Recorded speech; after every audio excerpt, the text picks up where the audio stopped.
Welcome to our second season of INNOVERV Unplugged. This is all about making business decisions in times of uncertainty.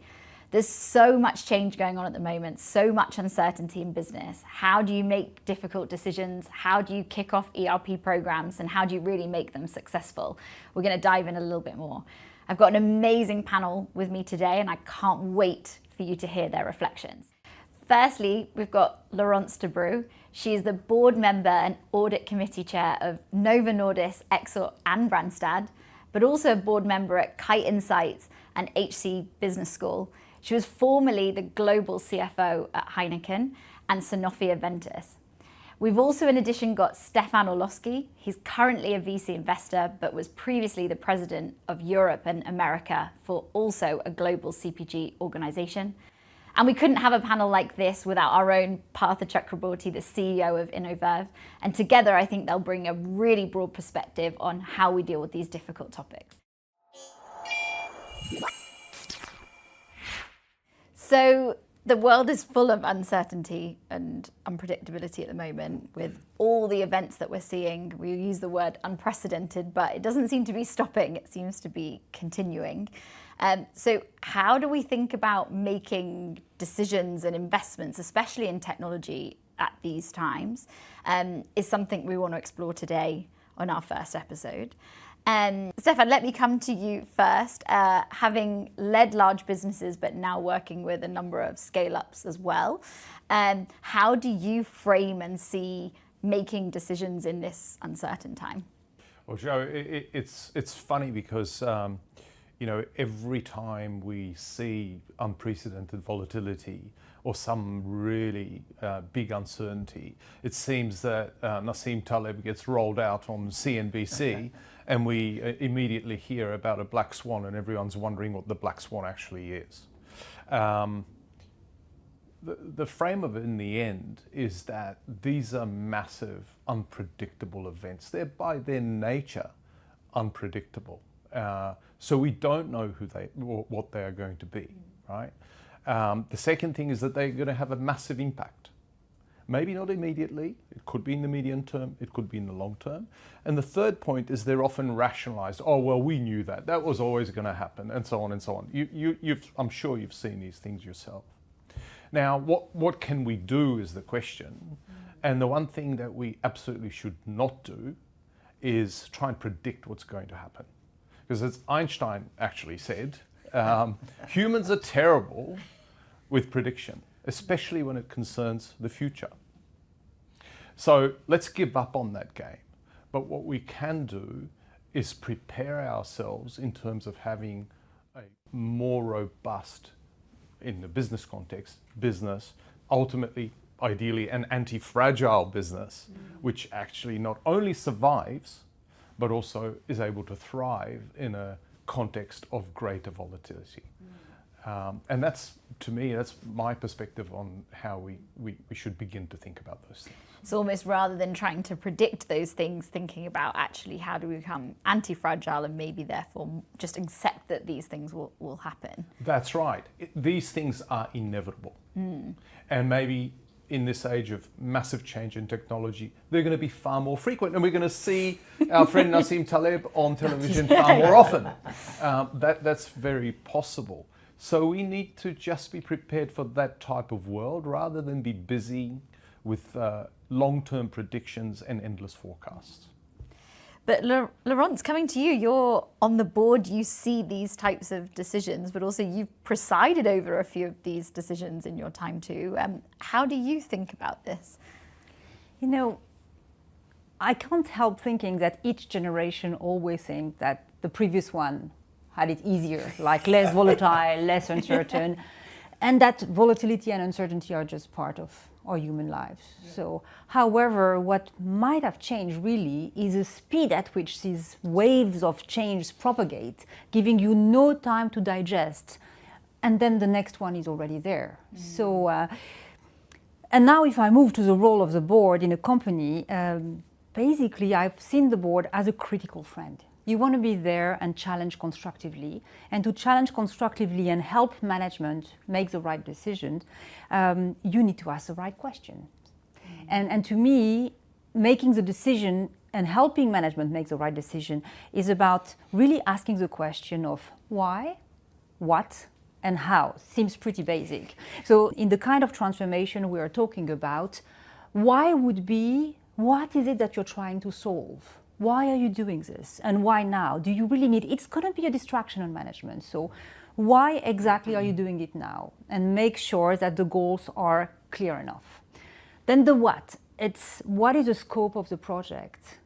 And that seems like an easy question. Actually, scope creeping is actually something that we see very often in projects, and we can talk about what derails things. But so that question to be asked at the beginning of the project is very important, and also how. One of the questions we need to ask ourselves and discuss with management is how they're taking the topic of change management, which is much more complicated in any case than what most people think, because it's really about helping people go through the change. And if you're doing a proper implementation, probably you're not doing it just for the sake of changing technology. You're doing it because you are transforming the way you're working.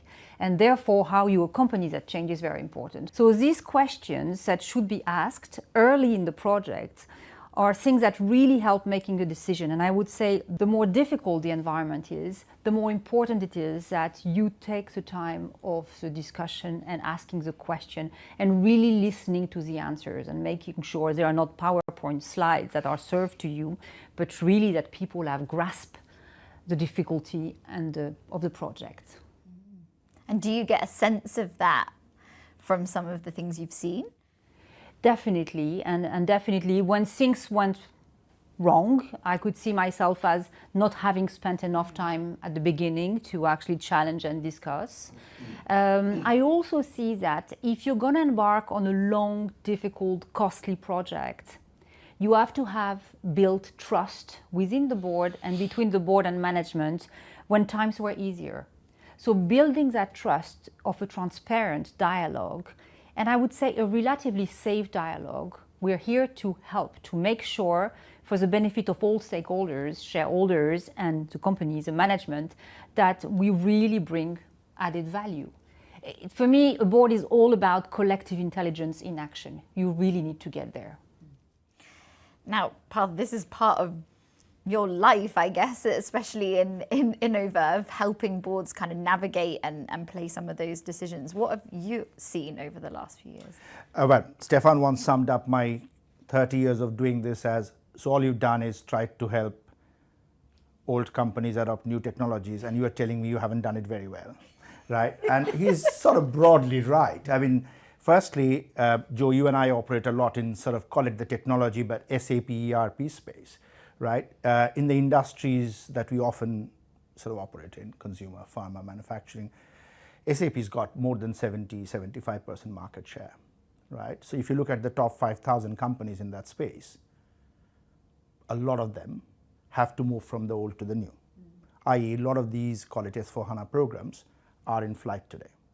Less than 15% are apparently done, completed the journey as per SAP, i.e. a lot of them are about to start or are halfway through.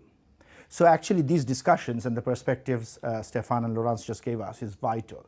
The first and the most important thing is building on what Laurence said, that critical thread between what you're trying to achieve as a business to the scope of the program, right? We call it the critical thread. So you go to any consumer company, they say, okay, look, we want to be easy to do business with.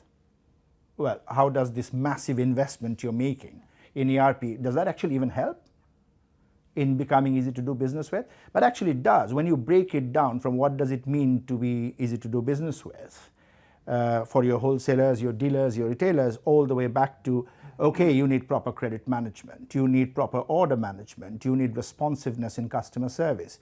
You start to establish what really matters in the scope of this massive program more than other bits. And making sure through the design process, through the deployment process, those things are prioritized, right? That establishing that critical thread is vital. The second thing is a bit of a complex and often debated topic. How far do you go with the business case of these ERP projects? Do they even exist, or is it just a money sink? But having an overall sense of where the benefits are, quantitative or even qualitative, is vital. I mean, as you and I know, there is no SAP program anymore, right? The ERP has shrunk. S4 is a smaller ERP than ECC.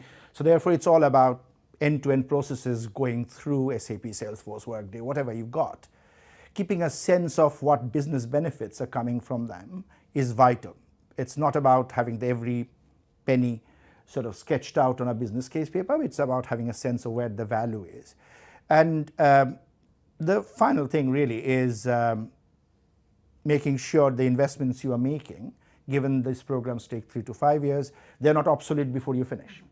So how do you future-proof, to the extent you can, in the era of AI where things are coming out every month, how do you make sure you focus on the bits that build foundations? Because as Stefan said, you can't predict the future, but what you can do is to strengthen your core muscles. So, there's a lot of things here to get right, and 7 out of 10 programs in this process, as you said, struggle at one stage or the other, but getting those 3 basic things sort of clarified, agreed, socialized with the right stakeholders sets you off to a good start. Let's put it that way. I mean, we started obviously the question saying about how do we deal with uncertainty. It feels like saying actually it's just the norm, as you said, but being therefore clear on why you're trying to change or what you're trying to achieve and making sure that really delivers benefits. Actually, you can't go wrong in that investment then. If you can answer those things to say there's a real business need and actually regardless of maybe what's happening in the world we need to change, then we can be confident in the decision that we're making. Yeah, I think, look, Joe, I think that's absolutely right. My perspective on this would be that, technology is changing all the time, but the questions that need to be asked don't necessarily change, all right? And that they are whether I'm dealing a lot with scale-up companies now. That's kind of my bread and butter today. Having been in the corporate arena for 30 odd years before, and what I see is the same thing, just on a different scale. And ultimately, the question always is, well, what's the business need? What does the customer need? How do I deliver a great experience for my customer or for my consumer, or how do I do it more effectively or more efficiently? So the question's still the same. What problem or what challenge am I trying to solve? It's not, what new technology can I implement to improve whatever process? The moment, that question gets asked, the second one, I think you are very likely to go on the wrong tangent. Always starts and ends, and in the middle as well, is the same question. It's always a business question.